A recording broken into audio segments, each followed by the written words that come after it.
Presidenti iranian Masoud Pezeshkian ka kërkuar falje ndaj vendeve fqinje për sulmet e kryera gjatë konfliktit të Iranit me Izraelin dhe SBA-n. Ai është shprehur se Teherani nuk do të sulmojë vendet fqinje vetëm në rast se këto të fundit provokojnë.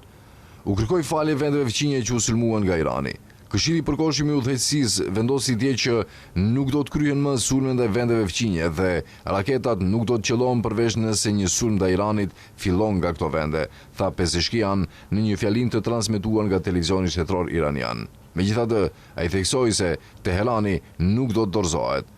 Ndërkaq, Shtetet e Bashkuara po përgatiten të dislokojnë një aeroplan mbajtëse të tretë në lindjen e mesme për sulme ndaj Iranit. Siç raporton Fox News, aeroplan mbajtësja e marinës amerikane George Bush ka përfunduar përgatitjet për të nisur drejt mesdheut lindor.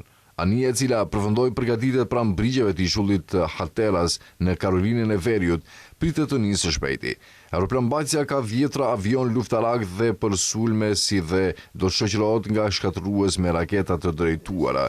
Ndërkohë, administrata e presidentit Donald Trump ka miratuar një shitje të mundshme armësh për Izraelin në vlerë prej $151.8 milion, duke përdorur autorizimin emergjent për të anashkaluar kërkesat për shqyrtim nga Kongresi, teksa Washingtoni dhe Izraeli vazhdojnë sulmet ndaj Iranit. Sekretari i Shtetit ka përcaktuar dhe ka ofruar një arsyetim të detajuar se ekziston një emergjencë që kërkon shitjen e menjëhershme për qeverinë e Izraelit, tha byroja për çështje politiko-ushtarake e Departamentit të Shtetit. Miratimi vjen mes përshkallëzimit të tensioneve rajonale pas sulmeve ajrore të përbashkëta SBA-Izrael kundër Iranit të nisura më 28 shkurt që kanë vrarë më shumë se 1000 persona, përfshirë liderin suprem Ali Khamenei, mbi 150 nxënëse dhe zyrtar të lartë ushtarak. Irani është kundërpërgjigjur me sulme të gjëra me raketa dhe dron që kanë shënjestruar baza amerikane, objekte diplomatike dhe personel ushtarak në gjithë rajonin, si dhe disa qytete izraelite.